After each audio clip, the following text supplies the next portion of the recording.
Welcome to the Operation Game Night podcast, episode 34. Joining me, as always, are my co-hosts, Clayton Gable. How you doing, Clay?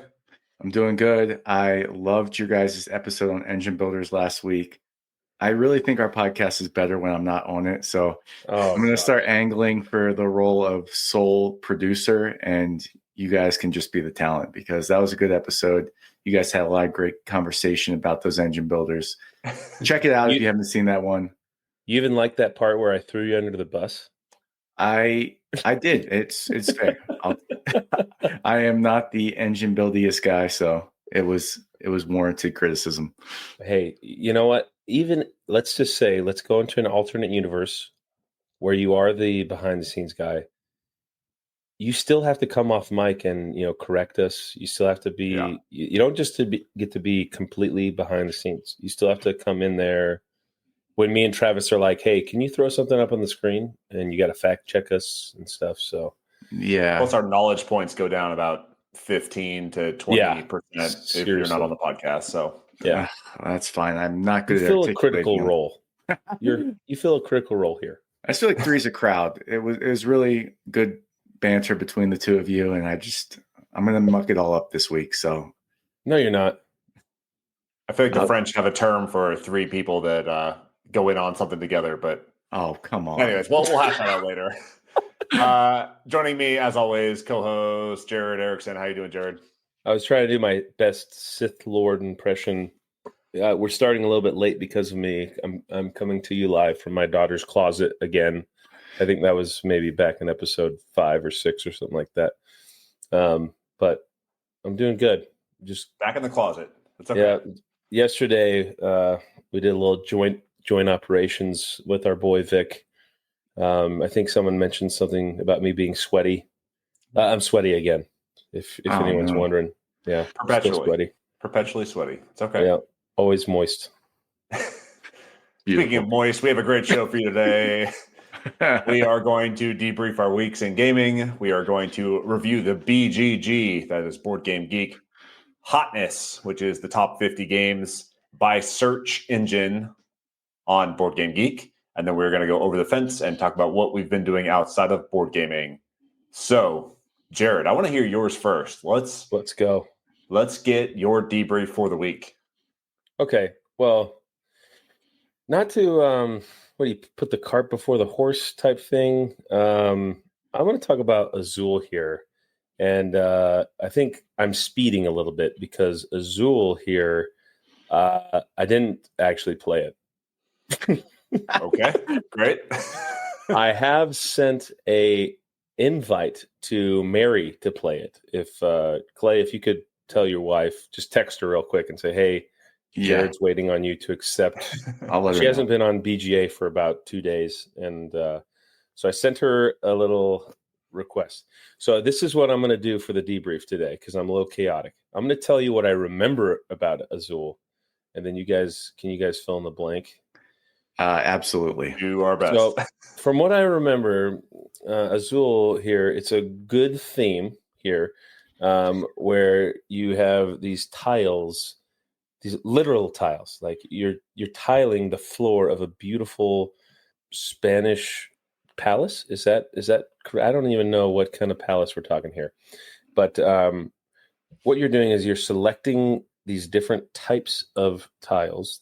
Is there 5 different types? The blue, the yellow, the dark blue, the even darker blue, and the red. And you're trying to fill out your pattern and score points. So you're trying to maximize the placements of those tiles. But depending on which ones you're grabbing, there might be waste. You might not be able to place them onto your tableau straight away. So you have to place them into like a waste area, if you will. So you're trying to make sure that you're planning ahead. Your opponents are also going to be doing the same thing. If you can see on the picture that's pulled up right now, there's these joint areas that everyone are selecting their tiles from.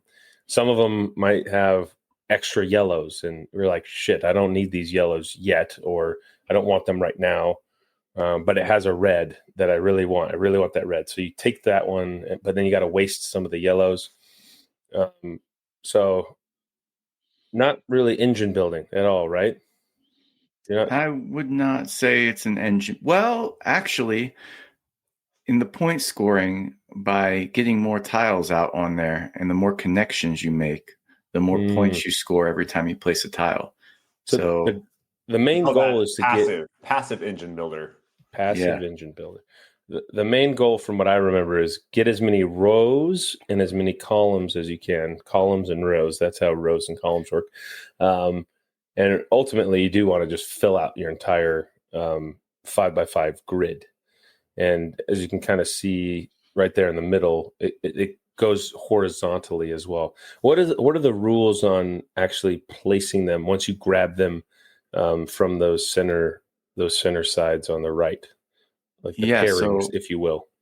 So you have the 5 different rows, and there's space on the left. That's like your staging area almost. So when you grab tiles from the middle, you have to put them into a row on your staging area. And that row is made up of either 1, 2, 3, 4, or 5 tiles. And you have to fill up that staging area row with all the same color tile. And once that's filled up, once that's filled up, then you can move one of those tiles into the right side, which is your main objective over there, where you'll score points. So like the bottom row, where you have to get 5 tiles of the same color to fill it up in order to move a tile over, is usually a hard one to fill out. So if you see one of those discs that has like 3 or 4 of the same color tiles and you grab from that, that's a good opportunity to try and fill out that bottom row there. Right. But then other players might be thinking the same thing. Yeah. So it gets competitive for those tiles out there. Right. And so then between rounds, whatever you don't actually fill up in your staging area, like on YouTube, if you're watching in the middle on the left hand side, kind of that's your staging area. Once you fill out your staging area, now you can move it onto your actual 5x5 grid. So whatever you don't actually fill out in your staging area, you don't get to put into your actual tile 5x5 tableau. Do those have to go to a waste area or anything like that, or they just go? They stay. They eat up space for the next round. Okay. So you might work on filling out that bottom row over the course of a couple rounds. Yeah. How many rounds are played? It ends when somebody fills out an entire row. And then that is the last round of the game. And then this is what we're looking at here. Is that's like in game because that person filled out the bottom row, which it seems like this might have been a staged photo, because I can't imagine that would be the row that someone filled out, because again, the bottom row is the hardest one. Yeah. Okay. Mary's pretty good at this game, right? She is. That's why I don't play it with her no more. That's why I want to play against her, because you guys got me hot on the World Series of board gaming in Las Vegas over Clayton David Gable's birthday weekend. Yeah, so we're going. I think that might be kind of an overall theme of the Operation Game Night podcast for the next 6 months. As we just preparation for training a World Series of Game Night. So do the training montage. Yeah, can you get Adri to follow you around with a camera as you take your turns on the Peloton on BGA, and we can put together a real nice documentary. It's going to culminate with you getting the ring and the 25K from the World Series of Board Gaming. It's going to be. It's going to be a scrappy young kid from Utah, and here he is. He's training. I can't wait. I can't wait for that documentary. Okay, guys, this is giving me purpose in life. And this is, I mean, it's only been 24 hours since I even realized that this was a thing. But the curl on the end of my smile has gotten even curlier. Unfortunately, I feel like I'm going to have to stop playing Feast for Odin now, because that's not on the 16 games. So yeah, anyways, this was my debrief. I haven't played it yet. Have played it many moons ago. I realized I'm terrible at it. So I'm going to be training with the best, and that is Mary Gable. So Mary, please kick my ass. Please teach me your ways, because I think this is in day 1. So I need to crush day 1. So Mary, please help me. I'll get her on it. Don't worry. Okay. She really likes Azul, so that might give her a reason to get back on BGA, because clearly the games I'm playing with her aren't cause enough for her to actually sign in and take her turn. So they're not scratching the itch. Yeah. Okay. This might do it though. That's why you did a decent job debriefing for not actually having played this game in like 5 years. So I did watch a YouTube on Arc Nova, but no way in hell am I going to be able to understand or debrief that. And I still haven't played that one either. So I thought Jared, Azul was probably. I'm going to send it to you in the mail. That and White Castle. Oh, we're gonna get it going while I'm there. Okay, I love it. I'm excited. That's awesome.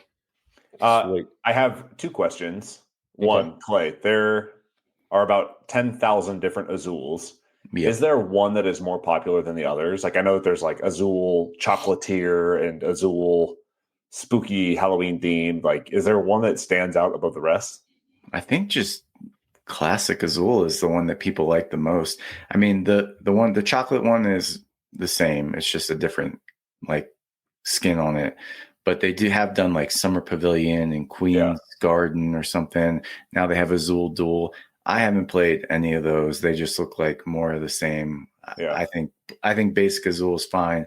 I got rid of all my Azuls except for Azul Mini, because Azul Mini comes in like a box like this big, and it's got like nice recessed sections. You can like put the little things in, and so I'm like, you know what, that's good enough to have. It's like $15 or something. Perfect for traveling. Yeah. So. Yeah. Thank you. Second question. Yeah. Jared. Sure. For your documentary and your training montage, what is the let's say the subtitle is like an underdog story. What is the main card title of your documentary going to be called? It's probably going to be like something about being slippery. I don't know. How about I'll have to think about that one. You really put him on the spot there. Jared does the World Series, subtitle, one garden hose too far. No. Guys, we don't really know how many auxiliary hoses there really are down there. Okay. Like I said, I was born with 12 fingers.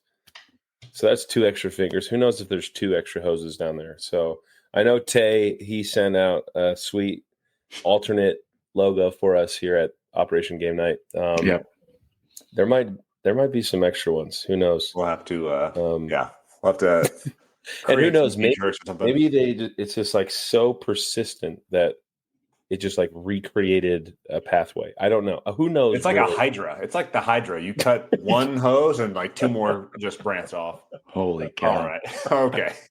And this is the kind of banter this is why Rodney, he can't come on our podcast. You know, he's too busy flipping boxes to come partake in this shenanigans. Oh my goodness. All right, Clay, hit me with your debrief. Yeah. Do you want the big one first or the small one?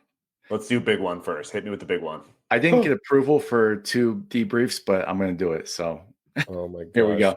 So, Paul Solomon got me excited about a lot of things, but chiefly he got me excited about Expeditions, because that was another Stonemaier game that I let come and go.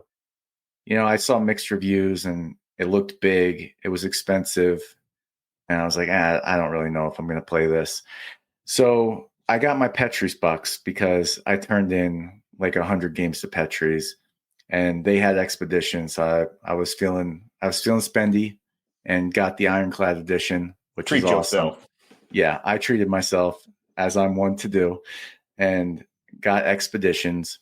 Didn't think I was going to get it played because I heard that it's long at 4 players, and Mary is my 2-player, and she expressed little interest in playing it.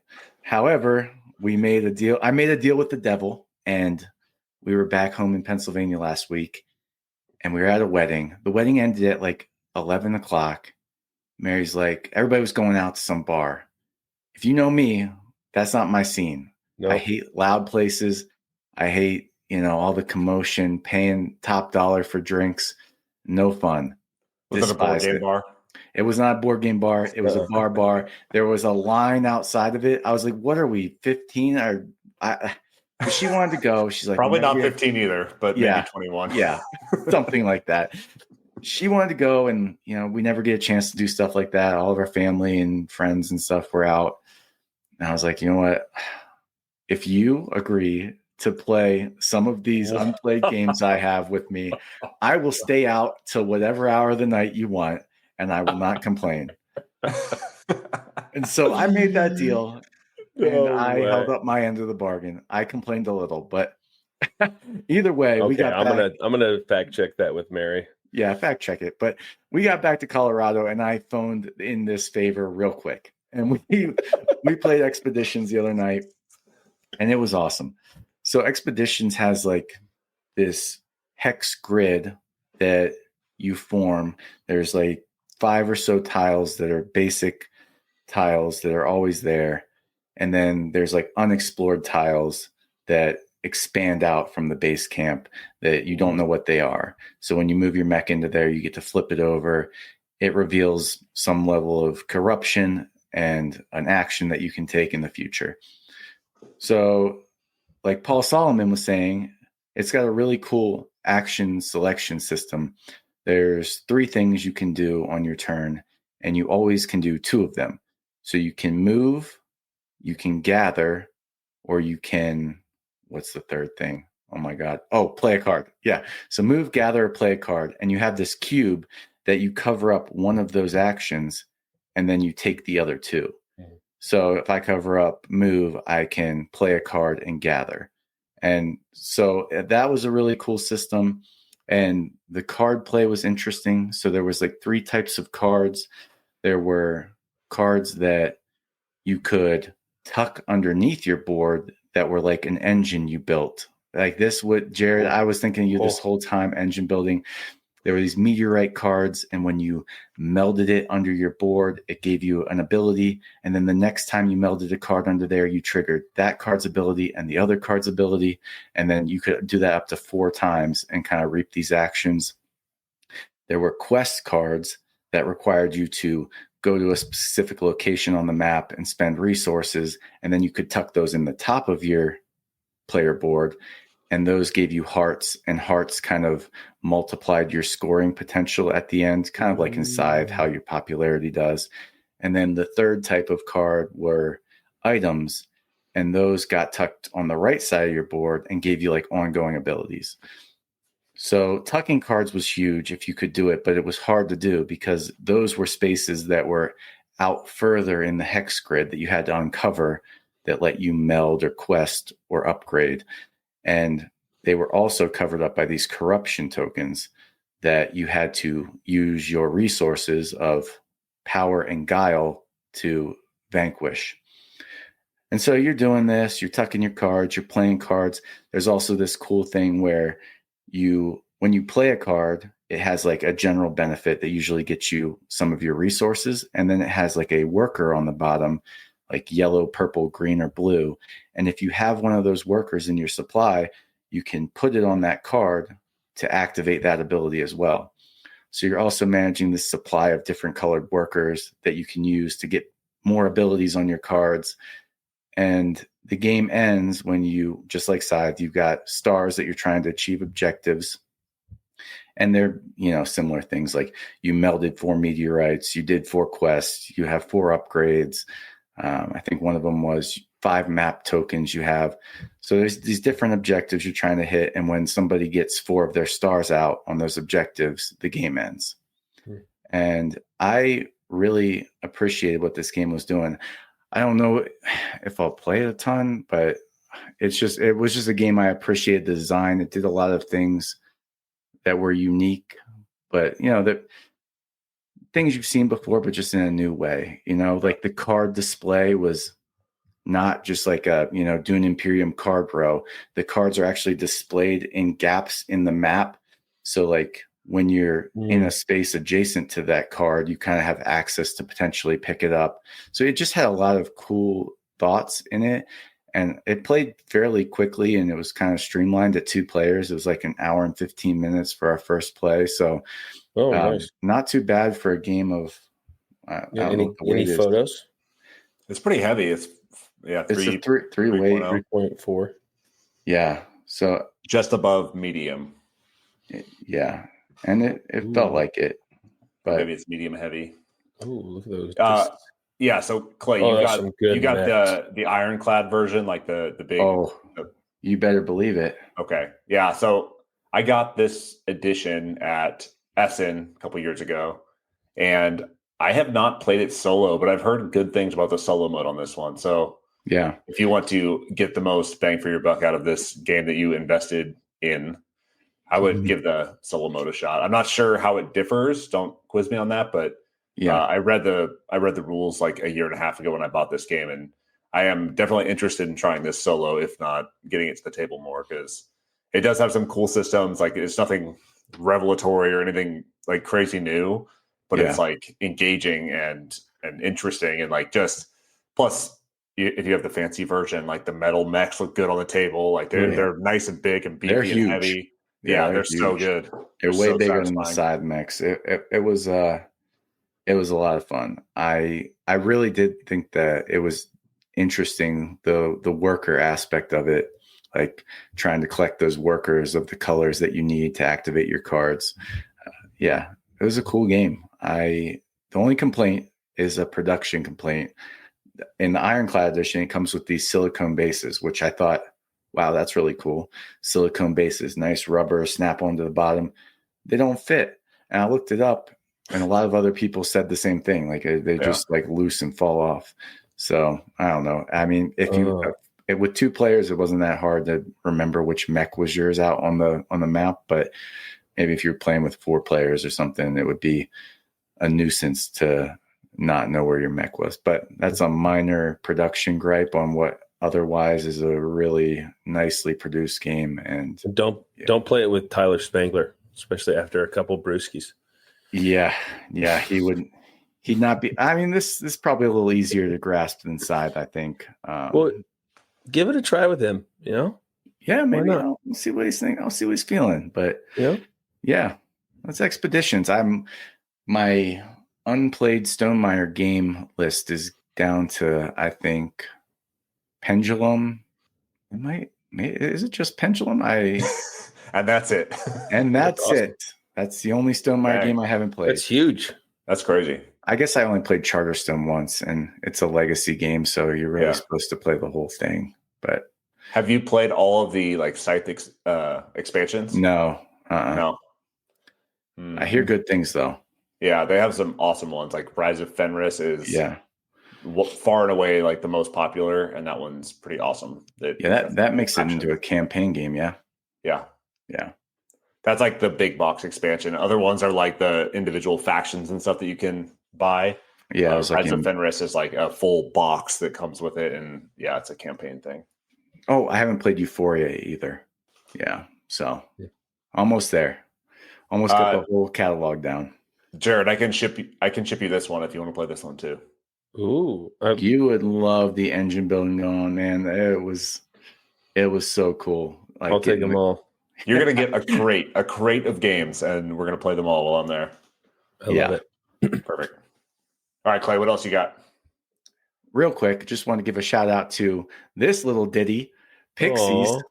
I mean, I wish we had this in our small box bracket, but again, there's so many good small box games. I hadn't played this one yet, but it will be in the next one because Pixies is from Pandasaurus. It's like a sea salt and paper size box, so tiny box. And my mom, she's on Board Game Arena all the time. I saw her playing this, and she was waiting for a game, and I just jumped in it with her. I didn't know how to play, and I called her as we were playing, and she kind of told me the rules. But essentially, you have like a 3x3 grid, so 1, 2, 3, 4, 5, 6, 7, 8, 9. So you're trying to play cards to that grid. If I can find a good photo, and you score points for 3 different things. So you score points if you have a card in the 5 spot and there's a card under it. So for a card to score its face value, you have to have a card tucked under. So a 5 with another number or 5 under it is worth 5 points. 9's worth 9, so on and so forth. You also score points. There's like little squiggles on some of the cards, like a little circle spiral, and those are positive 1 point if you have a card with a circle spiral on it. And then there's cards with X's on them that are negative 1 point. And then the last way to score is creating a group of cards in the same color. So your biggest group of that color, or of any color, scores you a certain amount of points based on the round. It's kind of weird. So in the first round, you get 2 points per card in the group. In the second round, you get 3 points per card in the group. Fourth round, 4 points per card in the group. So that gets more valuable as it goes on. Everything else stays the same. So based on the number of players, if we're playing 4 players, 4 cards are put out in front of you. And then one person, the start player, picks a card. If they don't have that space filled, so if I picked a 3 and I either didn't have any 3s or I only had 1 3, I would have to put that in the 3 spot. If I already had 2 3s, then I can take that card and place it face down anywhere else. And then it could help you validate a card later on. And it's interesting because the distribution of cards is kind of skewed. So the middle cards, like 4, 5, and 6, there's quite a few of them. But 7, 8, and 9, it gets less. And 1, 2, and 3, it gets less.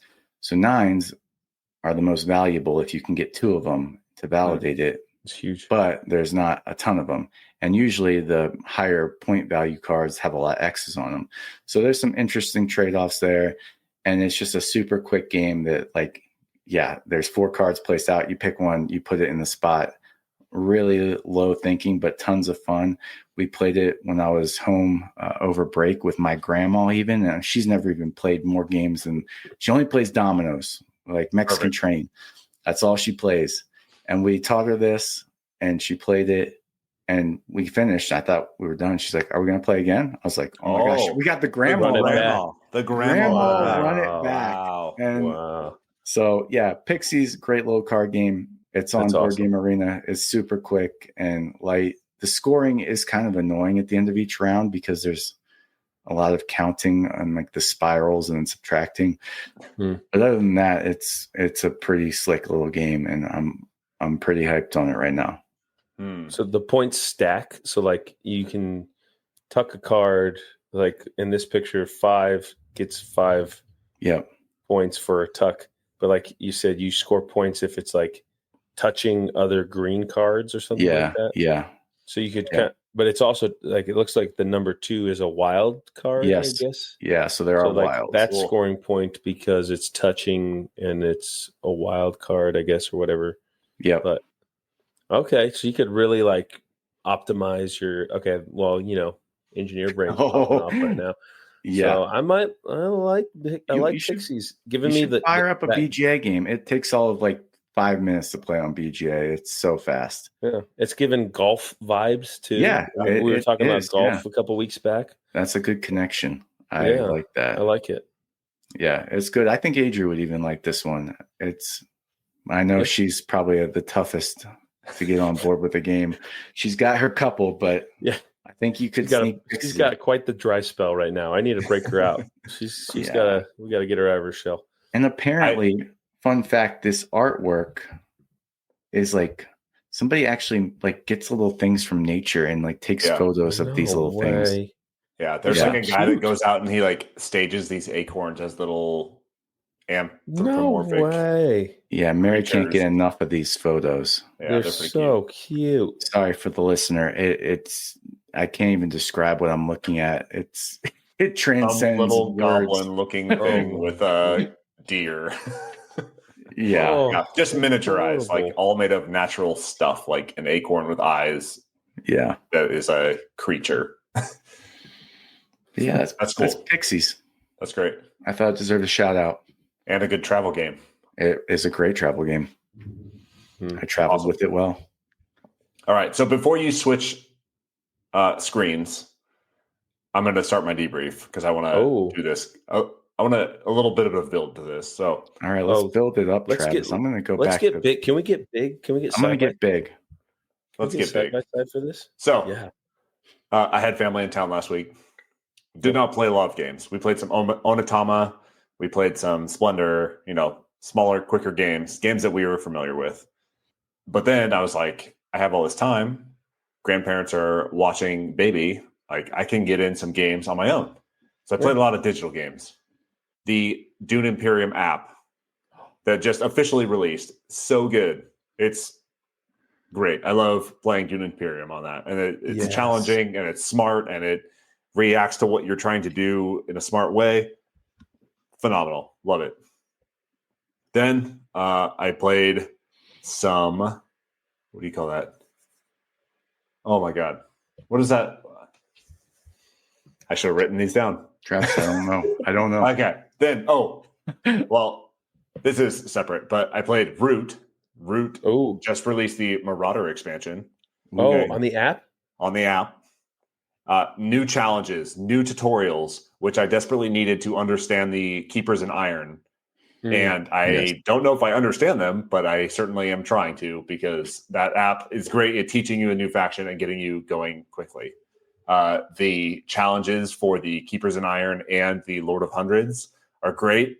Lord of Hundreds are just expand everywhere and try and hold those positions. It's pretty awesome.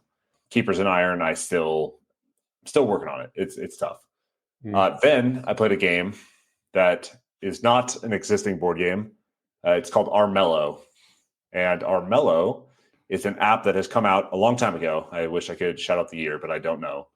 And Armello, I was kind of digging a little bit heavier games. I'm kind of getting in a little deeper, playing some heavier games. And then I was like, I miss playing Mage Knight. And Mage Knight is like a one-person exploration RPG where you're kind of leveling up and going on quests and attacking castles and fighting monsters and doing all this cool stuff. Armello is basically like an app version of Mage Knight, where you are in this kingdom.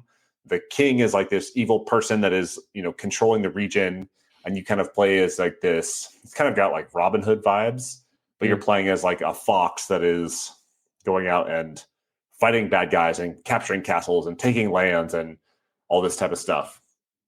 The reason I bring this up, Clayton, cue the screen, is because Armello has a board game coming out in 2025. It was on Kickstarter. It already closed a long time ago, but I am pretty stoked on this game. If you love games like Mage Knight, I highly suggest giving Armello a try. If you don't want to invest in the tabletop game, the app is great too. And it's a great tutorialization of the game.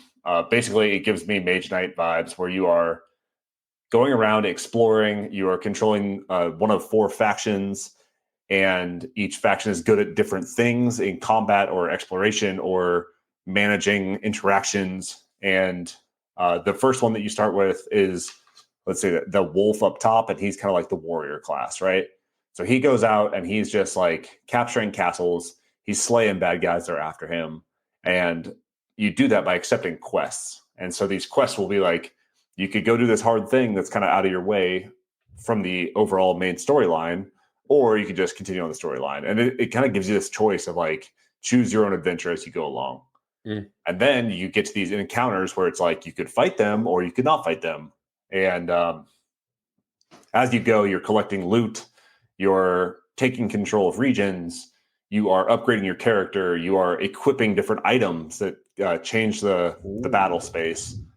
And so the app is really good at doing the day-night cycles. This game has day and night cycles. So as let's say you're fighting in the day and you're fighting 2 of the king's bad guys, right? They're foot soldiers. And when you roll these dice, the dice have spaces for each face is something different. And you get additional dice based on the items that you have equipped. And it's a combat power, a defensive power. You get a sun symbol that is a hit during a day and a miss during the night. A moon symbol that is a miss during the day and a hit during the night. And you can kind of build your own dice pool that you're going to roll against these combat encounters. So I really like this game. The app is great, but I am really looking forward to how they adapt this into the board game. I know there's tons of videos out there with playthroughs and stuff. I haven't really explored all that much. But if it's anything like the app version of the game, it's great. And it'll be a lot of fun to play, especially for those that love adventure, RPG, sandboxy type games where you can kind of choose your own adventure, build your own characters as you go along, choose your own path to the end. Yeah, it definitely gives me Mage Knight vibes, and the combat is so quick and snappy. You roll a bunch of dice, the enemies roll a bunch of dice, and then you resolve. It's pretty simple, and it is honestly not as hard as it sounds. So if you're looking for a simplified version of Mage Knight that you can get to the table that is kind of a different shakeup of that framework, Armello is a cool alternative. Yeah, it sounds like a lot. You said it's not, so I'll take your word for it. But it sounds like it's going to be. So it's 2.5. I don't know who's weighted that, but. And I will confess, like, I have played this app a couple of times. Like, I have continually downloaded and re-downloaded this game all like 5 or 6 times, and I'll get like halfway through the tutorial, and I'll just be like, all right. And I'll fall off it, or I'm not like invested on my phone like playing this game. But I decided to like actually dive in and give this a real shot and get through the tutorial and like try some of the real systems. And I think it really shines when you start getting into those like deeper encounters, choosing those missions that you're going to go on. You can like meet different companions and decide to invite them into your party. And you have these temporary companions that follow you around and give you different boosts and can do different things for you. So it's got some deep systems that are widely managed by the app. So I'm surprised that this is so low of a weight on BGG, but it's a cool game. It's worth a try if you ever are interested in something like this. You can always give the app a try, and then if you want to dive in deeper and invest in something more physical, then Armello the board game is coming out later this year. So sweet. And you're, Travis, always a sucker for anthropomorphic animal games. I mean, that wasn't the draw. I don't think that's ever really the draw. I'm not like, oh, it has cute animals that are wielding swords. Like, let me play that game. It just so happens that most of the games that I enjoy also have animals. Okay. So, yeah, I mean, Mage Knight isn't anthropomorphic, right? It is not. No. Yeah, those are real people. Real people. Real demons. Not board game, okay? Not animal people. Yeah, I mean, yeah, it's got some cool quests and it's got some cool things to do, and it's very sandboxy. And I love me a good sandbox, something where you can just go and do anything you want and try and progress that way. But this one has kind of the end objective of you and your faction are trying to take down the king, who is evil. It's giving me like Robin Hood vibes. It's giving me Mage Knight vibes. It's giving me sandbox, go anywhere, do anything vibes. And yeah, Armello, it's a pretty cool game. Highly recommend. Is there a certain character that you like to play with? I honestly have not played with all of them. I'm most familiar with the wolf, like knight type character, but I know that they have like rogues, and like the bear that you see there on the cover is a mage. He has like spells and stuff that he casts. Nice. And really it's just like different specs, like you're adjusting like a D&D character, an RPG character, right? Like you have your attack and your finesse and your agility and your magic power and stuff like that. So yeah, haven't really fiddled around all too much with the other characters, but the wolf and the warrior class is fun enough. And I'm sure that there will be, once they release this board game, depending on how it sells, I'm pretty sure it sold pretty well and funded quickly. I'm sure that there will be expansions down the road. So Armello is a game worth checking out. Check it out. Right on. So mission objective today is we are going to review the Board Game Geek Top 50 Hotness. So the Board Game Geek Top 50 Hotness, or the Hotness as it's called, is largely driven off of searches on Board Game Geek. Check me on that, Clay. I cannot confirm or deny any of that. I'm pretty sure it's most search on BGG. I think it's so. Is it live? Like, could this change while we are giving our feedback and thoughts and feelings on this list? I think it refreshes overnight. So nobody knows how it works. 24-hour cycle. Nobody knows how it works. It's just there. It's got red arrows and green arrows, so that means it's obviously trending updates. down. Yeah, and I think it's day over day. It changes, and the arrows that you see are how they have moved over the last 24 hours. And so sometimes it jumps way high, and sometimes things appear, and some things slip off the list, and we won't see those if they're more than 50, more than rank 50. And you can go and you can see the top, bazillion games on BoardGameGeek, but this is the most search, hottest 50 games out there on BoardGameGeek right now. It's what people are talking about. This is what people are talking about. Want. All right. It is what's hot. It is the hotness. So let's just go like line by line. We'll kind of give our spiel about each game. We don't have to hit all 50 of them. It's going to take forever. But just the highlights, right? Like Orleans game came out in 2014. It's probably on there because it's, I don't know, getting an expansion. It's always on there. It is getting a refresh. Do you know, Clay, why that Orleans is on there? I have no sense of it. Can we do like have you played this game? Thumbs up at the beginning. I've never played this game. I have played it. I want to play it in real life because I played it on Board Game Arena. Had no idea what I was doing. It's kind of tough. It left a sour taste in my mouth. I want to like it because, Jared, it's a bag builder. You're stuffing stuff in bags and you're pulling them out. You should have started with that. Yeah. Dice and bags. Yeah. So I'm very keen to play this game in real life. It's been around a while. People love it.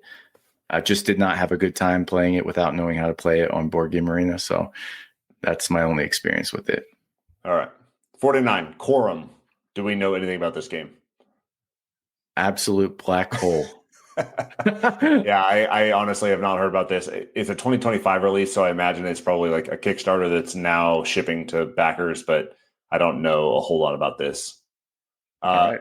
Marvel Champions, a card game, it is always on the top 50, always. And the reason it does that is because it is constantly having expansions or character expansions ship. And so they just released or just announced / planning to release the Shield expansion, Agents of Shield, and then they just did a big refresh with a bunch of the characters, like a revised Black Panther featuring Shuri instead of T'Challa. So they do these kind of refresh characters. They're constantly releasing these mini packs of decks, and this game will be on here forever until Asmodee explodes or implodes on itself like a dying star. Marvel Champions card game. Far Away is number 47. Yeah, Clay, you talked about this. Yeah. I think it's getting an expansion too. I think I saw that somewhere. So I know it's been hot. I don't know if it was on the hotness. This is my first time perusing the hotness. So it looks like it's got a blue dot, meaning that I guess it's staying put. Yep. That's where it's been. But yeah, great game, great small box game. A lot to wrap your head around with the planning forwards and backwards. Yep. But yeah, that's 47. Number 46 is Cascadia. I imagine that this game is pretty much always on the hotness since it released, because this game is super easy and a good gateway game. But it also has 2 expansions coming out, or 2 like revised versions of Cascadia coming out. You talking about the rolling rights? Yeah. What are those called? I think those are out now. Okay. I can't remember. It's like Rolling Hills or something else. But yeah, those came out. I saw them at the store. But yeah, Cascadia is just endlessly pleasing. It'll always be up here, and I'll always have it because it's just a good freaking game. What's the main mechanisms here? I'm interested because it's World Series of board game. Ooh. I never played it, but I need to get it on my rotation. You literally take a tile and expand your little ecosystem in front of you. So you're like building up this ecosystem. You're trying to score points by having large groups of like the same type of terrain matching. And then you get also, when you draft that terrain tile, you draft an animal tile that also goes on top of your terrain. and all the animals have their different scoring criteria. So like the bears want to be in pairs, the hawks want to be all by themselves and not be connected to another hawk. Okay, so Mary's good at this one. Mary's good at this, yeah. Is this one on BGA? It's puzzly. I don't think it is. I don't think it is either. Okay, so Mary needs to come down to see me in Virginia in July. She'll get you trained up, man. That's right. Training camp That's starts right. now. Voidfall. I am so interested in this game, and so many times I have like had my finger on the button to purchase this game, and it is even like highly regarded in a solo game format. And this game just intrigues me, and I'm so just itching to play this game. Have you played Voidfall? Is it Awakened Realms? No. If I played Voidfall, you would know about it. Like this would take up my entire month to figure out how to play it and set it up. So there's no way I would secretly play Voidfall. I would play it if somebody else did all the work. It looks like a lot of fun, but it also looks like a lot of work. Yeah. And it's a heavy euro. I think this one is like 3 point something weight. Yeah. Like it's pretty heavy. I want to try it sometime, and I think it just got a second printing, which is why it's up here on the top 50.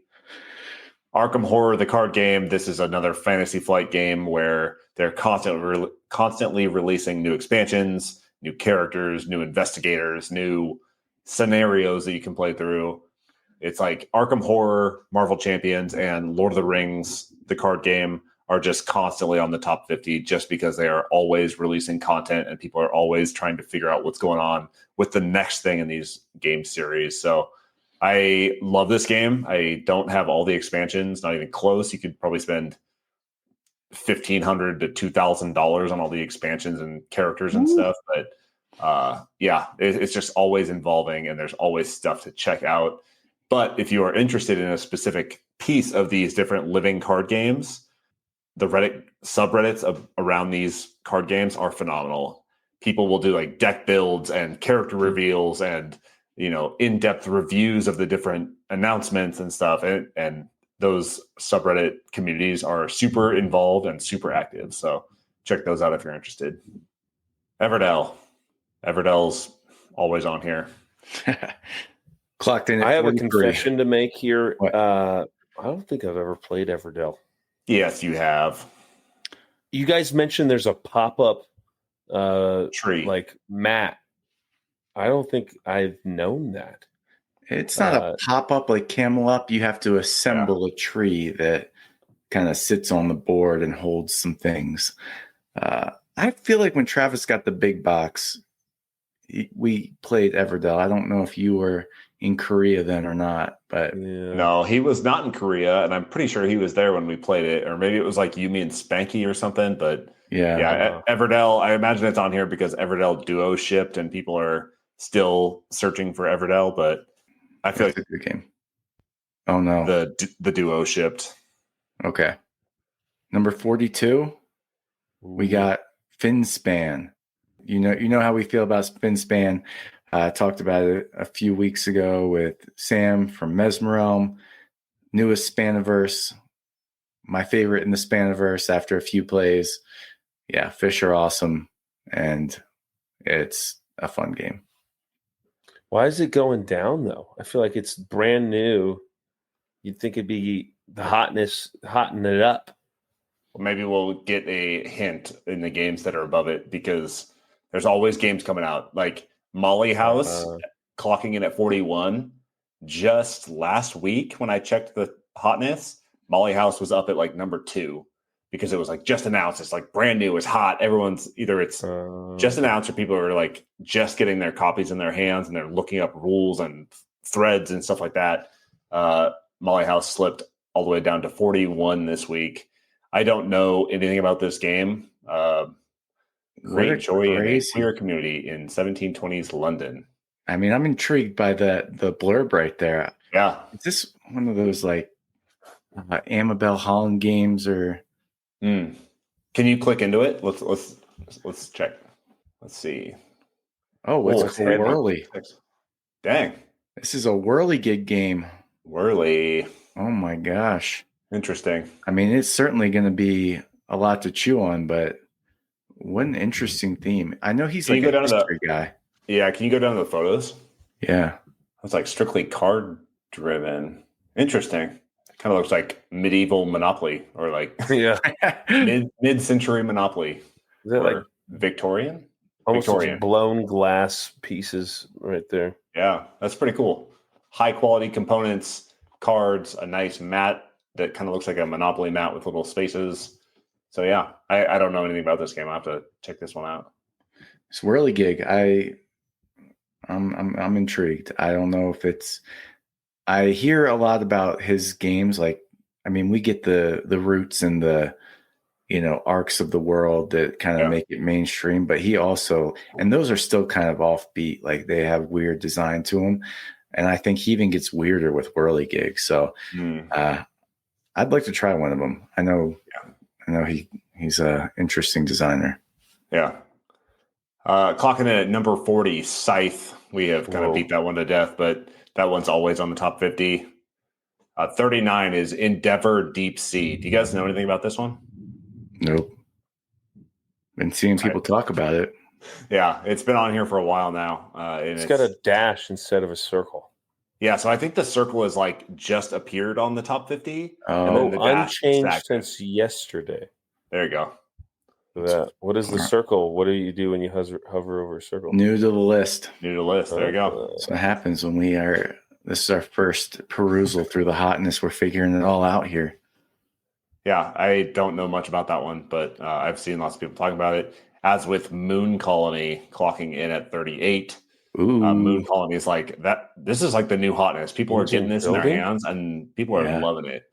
And basically, it's like it kind of looks like a Fallout style game, but you're on the moon and you're building your colony that is also going horribly wrong, and people are getting sucked out into the vacuum of space, and things are exploding, and your colonizers are dying. So, Moon Colony Bloodbath at 38. Do you know anything about American Trash? It is Ameritrash. That's for sure. Don't know anything about 37 Eterna or 36 Echoes of Time. Yeah, Echoes of Time looks like a pretty abstract game where you're controlling the flow of time. But I saw some pictures of it. I haven't heard much discussion about it. I don't know much about these. Well, I do know something about 35 Wondrous Creatures. Yeah, because Amanda talked about it, and then I got it because it sounded cool. And it's a fun game. It's like people compare it to Everdell. I don't know if that's fair, but you are just collecting a bunch of cards with a bunch of tags, trying to meet scoring objectives, kind of race for these goals to get end game points. But the best part is you have like this monster meeple that's huge, and then you have a captain that magnets onto the back of it. So yeah, it's pretty sweet. Is this the one where you're like attaching different arms and limbs and stuff to your meeple? No. Oh, there was a game that was announced not too long ago that I assumed was Wondrous Creatures, where you are like changing out different parts of the meeple as you go, like basically like a Lego minifig, but it's like a meeple that you're playing with, and you're attaching like, I wish I could remember what that one's called, but like your character gets like a tentacle arm or something. So you take a tentacle arm and you snap it onto your meeple, and it gives you different abilities. And interesting. Cool. Cyclades Legendary Edition. This is a new release that is a re-release of an old game where you're trying to win the favor of the Greek gods, area control, and auctioning. I have not watched any playthroughs of this one, but I have seen the older version of it, and I've always been interested in this, and it's mainly just theme. But yeah, I need to check this one out eventually. I've heard it pronounced Cyclades. So if you're it's probably a listener out there, Cyclades or Cyclades, as Travis calls it. Yeah. That's probably like the proper Greek pronunciation is Cyclades. Clay. It's not Clayades because it's Clay Ades. Clayades. It would be Claededes. Travis, I'm just telling you what I've heard from other people. You're the host of the show, so if you want to call it Cyclades, we can. All right, go on. Talk about Andromeda's Edge. Go ahead. I have nothing to say. It's a huge game. It's pretty cool, pretty long. I prefer Dwellings of Eldervale more, but this is going to be hot for a while. It came out a while ago, but yeah, it looks like it's trending down at 33 here. But yeah, big space opera worker placement battling game. So check it out if it sounds interesting. Great. Lord of the Rings Duel for Middle Earth. Love it. Yeah, we've harped on that one a lot. Yeah. I am still waiting for my copy. I pre-ordered this like before Gwen was born, and it's still not here. And I'm sad about it, and it better get here soon. So what's going to happen when all these games show up to Germany and you're in Alabama? Well, then somebody else gets a lot of games that are very good, and yeah, I'm going to be very sad. I don't know even how to pronounce this for Iridia, The Paths We Dare Tread. This is probably a Kickstarter that I don't know anything about, and it's got a big campaign, and it's probably a Kickstarter that's now shipping. Dune Imperium Uprising. Have you guys tried Uprising yet, or are you guys sticking with OG Dune Imperium? I've played Uprising. I haven't played Uprising, but it's good. It's on World Series, so I think I need to get it. Yeah, okay. It's broad strokes, basically the same. Yeah, I mean they tweaked a couple things, but it feels the same. It's still got the same tension and fun. I think it's widely perceived as an upgrade to Dune Imperium, but again, I have Dune Imperium and 2 expansions for it, and I'm happy with that. Like I didn't feel the need that it was like that much better that I need to go out and get this. So yeah, for a brief minute while I was culling my collection, I took Dune Imperium and I said, I'll just like buy Uprising when I get back to the States, and then I just took Imperium, put it back on the shelf, and I'm like, I'm never getting rid of this game. It's so good. Yeah. It's so good as is. Yeah, can't do that. Plus, now they're doing this weird thing where like some expansions work with Uprising and some don't, and it's very confusing. Yeah, I think it might be on here because I saw there's like a Bloodlines expansion they just came out with. So. That's right. That's right. Root probably on here because they just did a big re-release of old components and stuff and new. What is that? What's the Hirelings? The Hirelings pack or the Marauder expansion. So Root is perpetually on the top 50 and climbing to number 29. Number 28 is Castle Combo. Clay, you've played this probably more than most. I played it twice. I lent it to somebody a while ago. I thought I was going to see again soon, but life's been busy, so I haven't got it back. Throw some shade.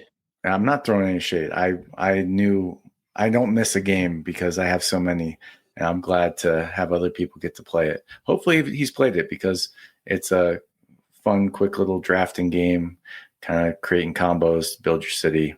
It's worth checking out, especially on Board Game Arena. Nice. Number 27, Dune Imperium. Not going to rehash that. OG. Love it. OG's ahead. OG is ahead. It's hotter. What, 2, 3? Yeah. Number 26, Fellowship of the Ring, trick-taking game. I have a copy of this that I need to get it played ASAP. I've been playing this. Shelf. And you're still loving it? Yep. It's good. Not as much as Lord of the Rings Duel, though. No.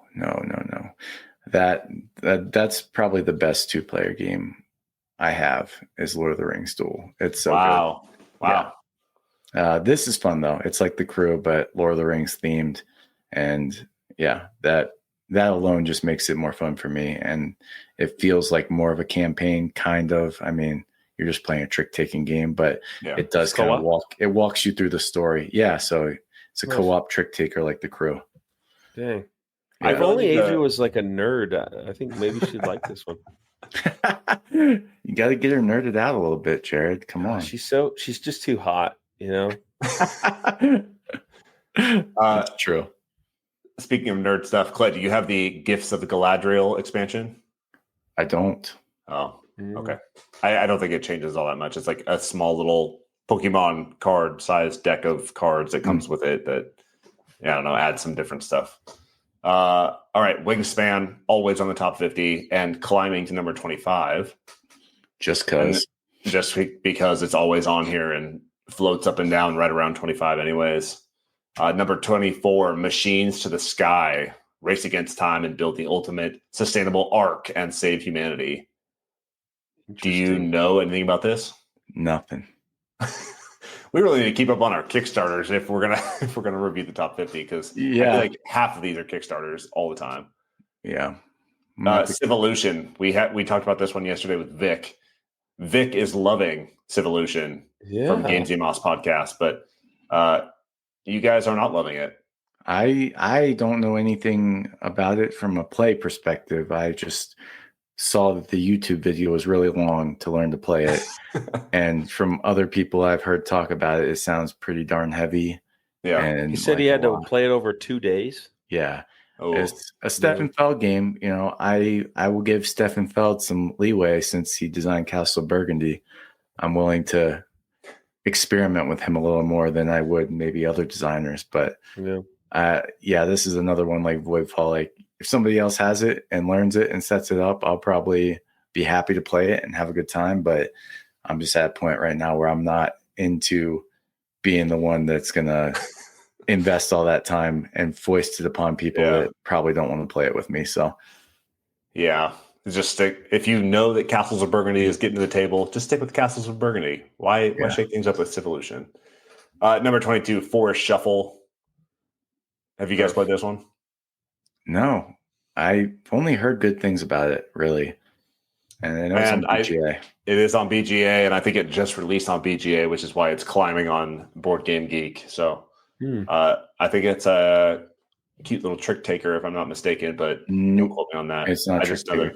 No? It's like a tableau builder. So, you're trying to gather cards, and somebody compared it to like an easier version of Arc Nova. So, and I did play this game actually on BGA, but it didn't even register with me that I played it because I didn't bother to read the rules and just clicked buttons. I'm sorry. Took the old Travis approach. I took the Travis approach. Figured I'd learn it as I went. Never learned it. So I've seen a lot of memes lately about like congratulations on like going through your workday. You clicked a lot of buttons. Yep. I feel like that's what you've been doing with your board gaming as well. That's right. You're just clicking buttons, aren't you? Yeah. I do click a lot of buttons, but I gotta get it in somehow, and it's like triggering something in my brain that makes me feel like I'm playing board games. So, all right, good catch on Forest Shuffle, Clay. 21, Sky Team. Sky Team, This is climbing up to 21, probably because it's on BGA, and also because I have searched for it 1,000 times over the last week as Amanda from Empty Nest Board Mama and I try and beat the same damn airport. We've tried like 6 times. Oh, which one? I think we're going to do it. Merida. I think maybe it's Madeira, Spain. But what's happening? Are you losing kerosene? No. So we're not even doing any of those ones. This is literally just like at certain stages you need to bank. You know, you're like going through mountains or whatever it is. But we're not even doing any of the fancy ones yet. I'm still waiting for me and Tanner to create our Sky Team Vietnam with our helicopters and machine guns. So get it I can't wait. I can't wait to place a die for like suppressing fire from like the Huey side gunner, the 50 cal. Yeah, can't wait. Slay the Spire, the board game. Have you guys played Slay the Spire? No, guys, we're in the top 20. We're in the top 20. At number 20, Slay the Spire. Great board game. I have been recommended many times to include from Paul Solomon to play Slay the Spire, the board game. I will probably pick this up at some point if it's not $1 bazillion like it is right now. So I definitely want to get that played. Number 19. You guys trying to get me all revved up here? Yeah, we're going into Jared land right now. This is Jared land. Number 19. Jared, why don't you take this one? Lost Ruins of Arnak, World Series. 2 World Series games coming up. Just a great deck builder, worker placement game. What did we call it yesterday? That the board builds out as you go. It's an adventure every single time.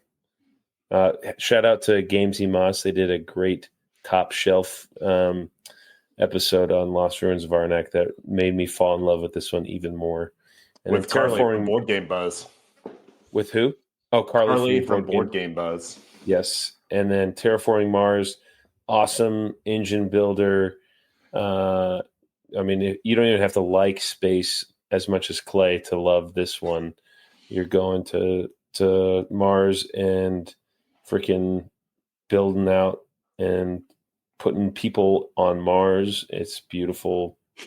I love it. Slowly changing the survivable conditions and introducing wildlife and plant and flora and fauna and settlers and corporations to make terraforming Mars.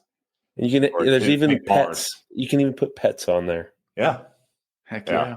I wouldn't want Mars without a pet. That's right.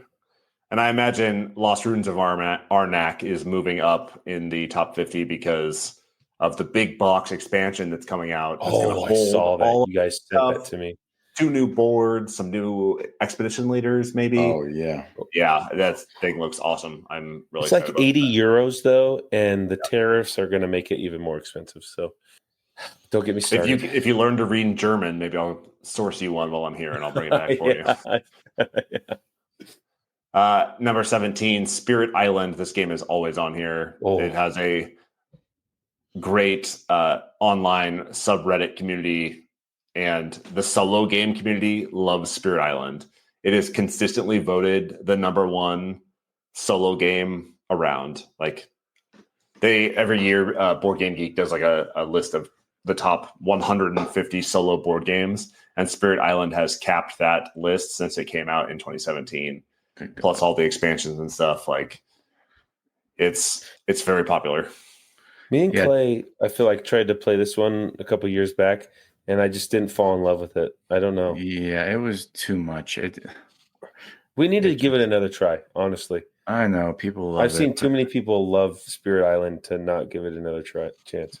Yeah, true. It's great. It's great. And it has a great app. It has a great Spirit Island app if you want to give that a shot. It'll do all the fiddliness for you. Anyways. That was my biggest beef. I don't like fiddliness. Yeah. Number 16, Heat, Pedal to the Metal. New Tunnel Vision expansion coming out. That's probably why it's up here at number 16. Number 15, Rebirth. We have gushed forever about Rebirth. Loving it. I played it last night. It's great. And it was awesome, as always. always shines. Yeah. And it's up to number 15. Number 14, Brass, Birmingham. I feel like we're getting into like World Series of board game levels because Brass, Birmingham, Terraforming Mars, like these games are probably being searched because Have you guys played this Brass of Birmingham? This is the number 1 game on BoardGameGeek, and I've not played it. I've never even thought about it. I don't know why. I know it's pretty. I feel like it's pretty heavy. Like when when this came out, people were like all about it.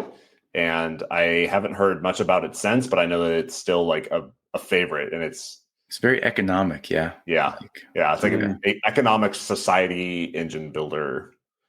Oh, yeah. Well, then I'm gonna like it. Number 13, White Castle. Jared, I'm going to send you this one, and we're going to play it. I'll send you this one and the Matcha expansion just in case.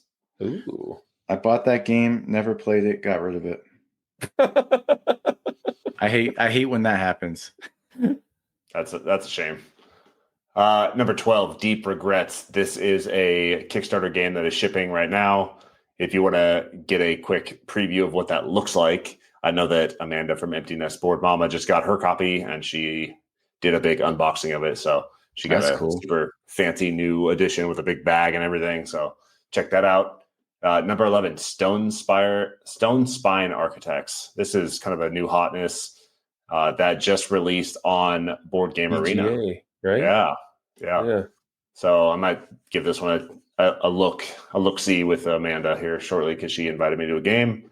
Number 10, Harmonies, abstract game where you are drafting cards that show patterns, where then you are trying to put these tiles in the patterns to earn yourself points based on the cards that you're drafting. It's kind of weird and different and cool, and it scratches that itch on your brain that says like pattern recognition and pattern completion. Clay, you're giving me a dirty look. No, I was just looking at this new Quacks cover. It's been quite controversial at number 9. I know. One, I saw this cover, just the cover, and it says Quacks, right? And I was like, is this like an expansion? Is it a spinoff? Is this different? It's like a children's version? No, it's like literally the exact same version as Quacks of Quedlinburg. Yes, it's Quacks of Quedlinburg, and they just like redid the art and retitled it Quacks. Don't know why. Don't know how. What's your take on the art? Do you hate it? Love it? I don't. I mean, if I was like looking at this game for the first time and I said, "All right, this is Quacks. It's Quacks of Quedlinburg," right? Like, if I had no previous knowledge of what Quacks of Quedlinburg was, I love the art. It's great.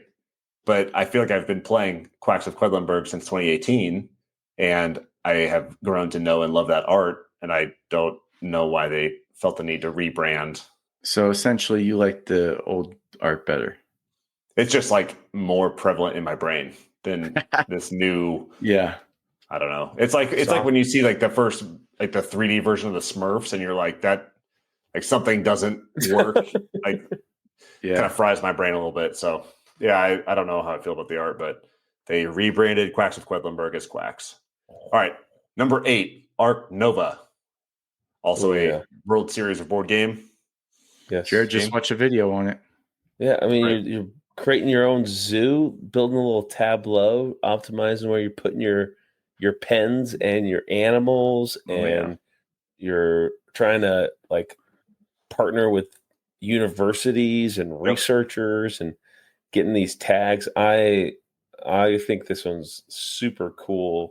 The scoring on it, I remember you mentioning the scoring, like how you're trying to meet up, and then it's like not even whoever scores them the most points. It's like whoever's past the potential. Like, you're like, that is really unique and awesome to think about. It's like profitable and sustainable need to like. Sustainability and then profitability. So it's like you could be like a small zoo that is like taking care of the world, and that's what wins, not the big zoos that are not taking care of their animals and just selling hot dogs. Like, F you guys. So even I'm excited to see what you think when you play this game, Jared, because it has everything I think you would love. Yeah, I feel like I've played something similar-ish. Terraforming Mars is very similar. Yeah, I was gonna say you have been playing something similar. It's called Terraforming Mars. Yeah. Number 7, Arcs. We love Arcs. We've talked about Arcs a lot. Love it. So good. It's great. Cole Worley. Thanks, Cole Worley. Number 6, Elder Scrolls: Betrayal of the Second Era. Now, this is kind of a controversial one because it is a Kickstarter. It comes in 1,000 different boxes. I don't know if you've seen like the mega deluxe backer version of this, but it's like a stack taller than like Marvel United Multiverse Pledge. Like, it is so many boxes. It's so much plastic. I love me some Elder Scrolls, but I don't need gigantic dragons and stuff that come in these boxes. For those that love it, great. Good for you. Go enjoy your Elder Scrolls.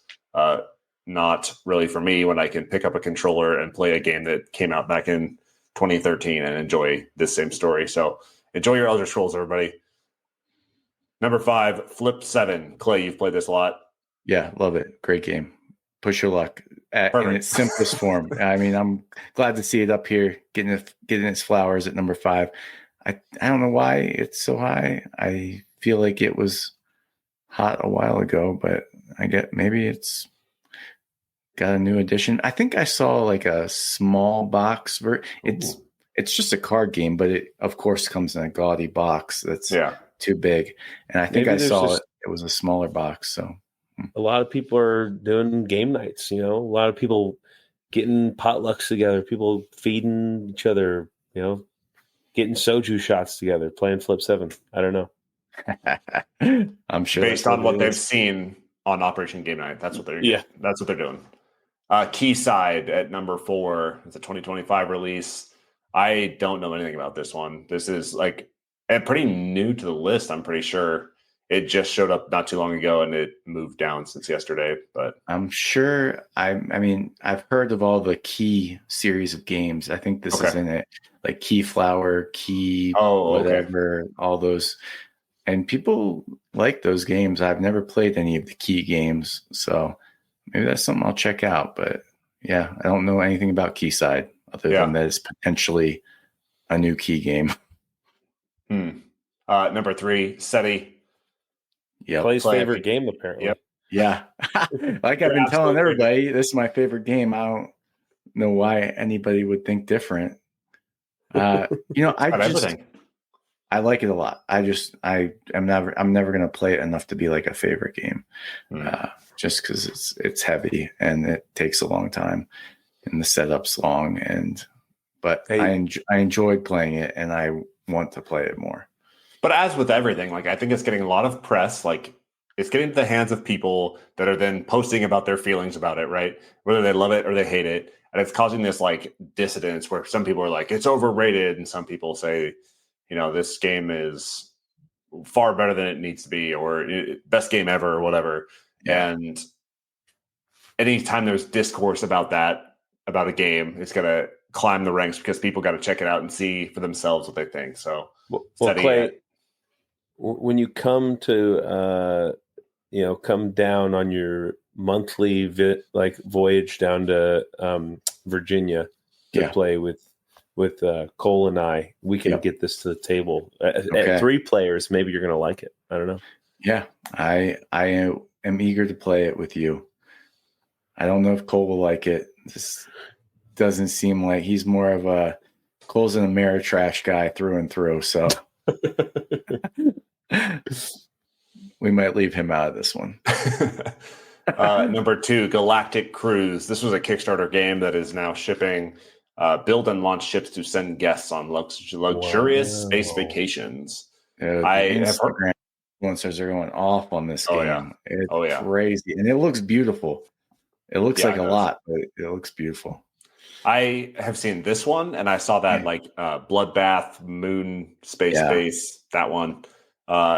Those have just been like blowing up my Instagram feed lately, and they're getting the hands of the influencers, and people are loving it. So Galactic Cruise at number 2, and at number 1, Sanctuary. Build a modern zoo for animals and achieve conservation goals. Isn't this Ark Nova? A lot like Ark Nova. Wow.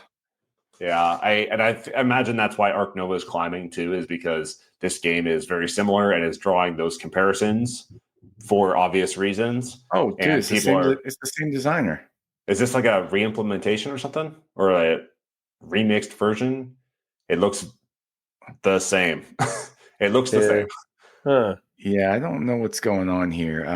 If you know, leave us a comment. Yeah, please. Reach out to us. We want to know what the heck is going on with Sanctuary. It looks like a little less mechanics because Ark Nova, there's a lot going on. There's but it's just as heavy. It's shared tableaus. I feel like there's I gotta.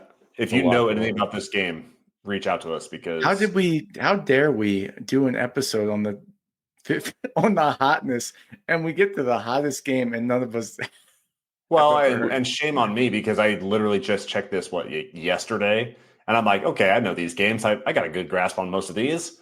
And then you were scrolling from 50 up and I was kind of blindsided by this one. How can it be the hottest game and there's only 14 comments about it? It's probably just announced or it's on Kickstarter now or it's like just who knows, games get announced by these publishers and then they disappear for a while and then they come back and shame on all 14 three of us. People have rated it, 14 comments. It is the hottest. Well, that's how we roll at Operation Game Night. We do an episode on the hottest games and we have no idea what they are. Yeah, I mean, hey, Fromage is getting a reprint and expansion. That's good. Yep, excited about that. And we're playing Fromage with Tiff from Tiff's Board Games. Yeah. So good. that. Yeah. All right. Let's go over the fence real quick. Jared, what you been doing? So, guys, I started listening to Operation Game Night. Great. Episode 2. It was beautiful to listen to us talk again. I miss the days when Travis would intro us with his booming intro voice.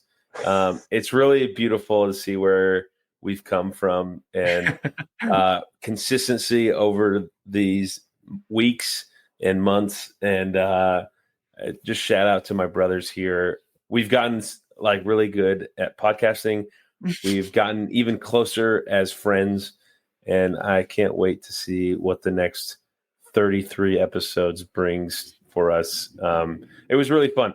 I was like, because we kind of talked about doing like what's our top 10 again. So like, what was my top 5? Because I kind of forgot.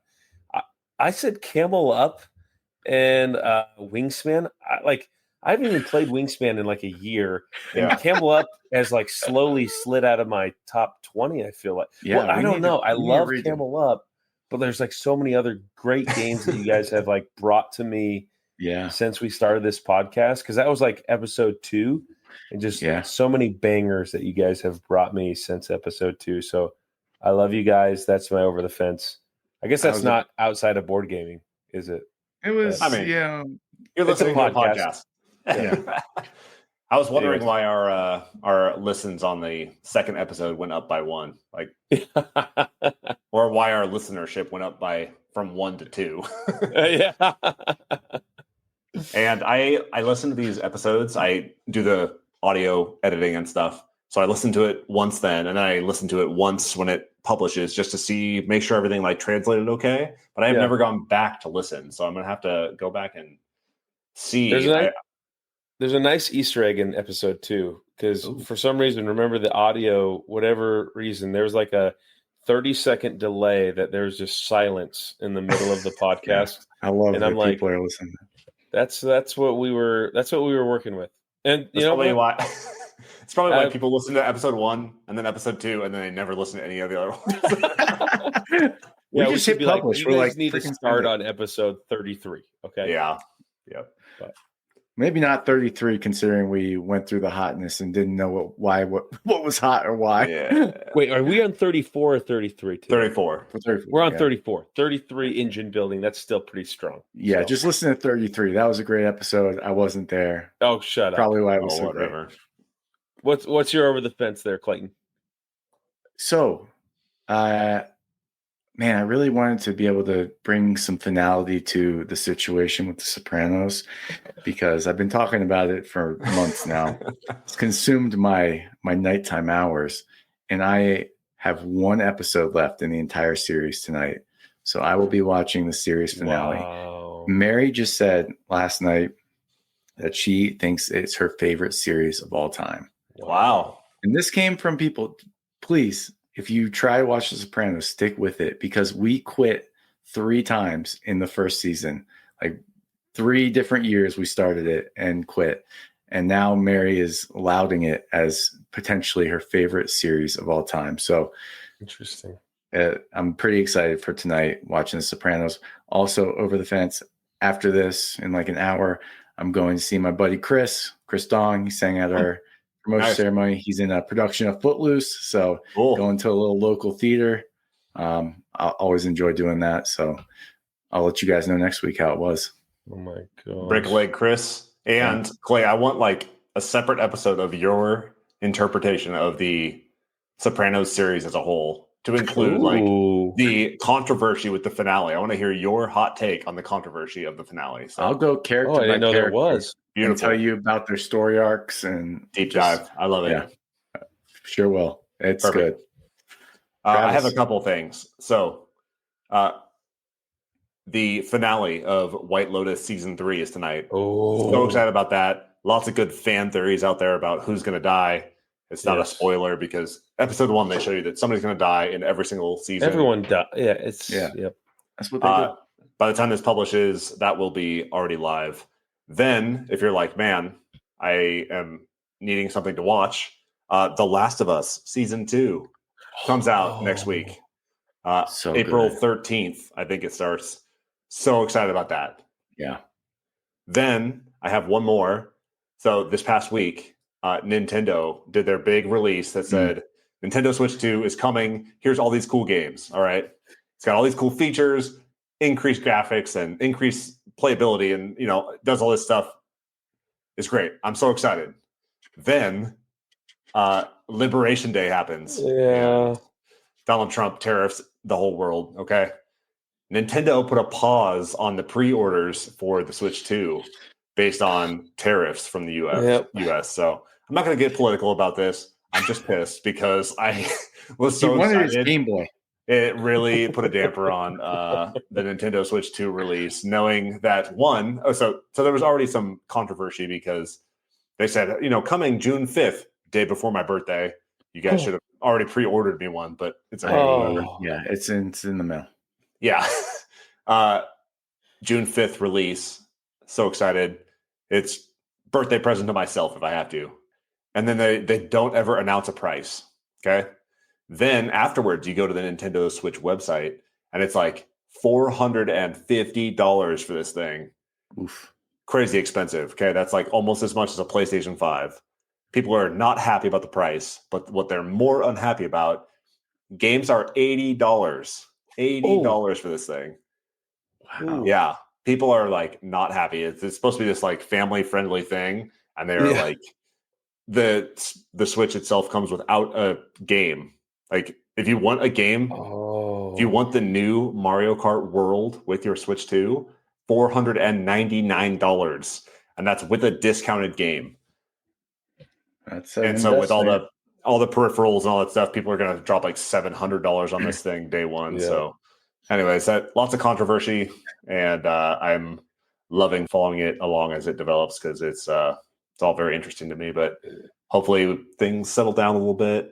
We get back to normal. Eggs are no longer $8 a dozen, and we can move on with our lives. In Alabama, eggs have been fine, but I did see a meme that made me laugh. It was like after the Switch 2 announcement, they just played the advertisement for Switch 2 where it's like they take the Switch 1 and make like all the cool upgrades. They just like played it in reverse. Like, yeah, I'm just gonna go back to Switch 1. Like after all these announcements, like, I'm just gonna go back to Switch 1 because Switch 2 is just so expensive. So well, them delaying pre-orders was just kind of like a secondary punch to the price point. Like I could not believe that. If $500 for this thing as it is, plus $80 for every game. But anyways, that's my over the fence. I just wanted to talk about Switch 2 and how I'm excited and disappointed all at the same time. Yeah. All right. Did we do it? Anyways, we did it. All right. Episode 34 in the books. This has been Operation Game Night. Join us next week as we put together another riveting episode where we don't know what we're talking about. I have been Travis, he has been Clay, and he has been Jared, and we are out.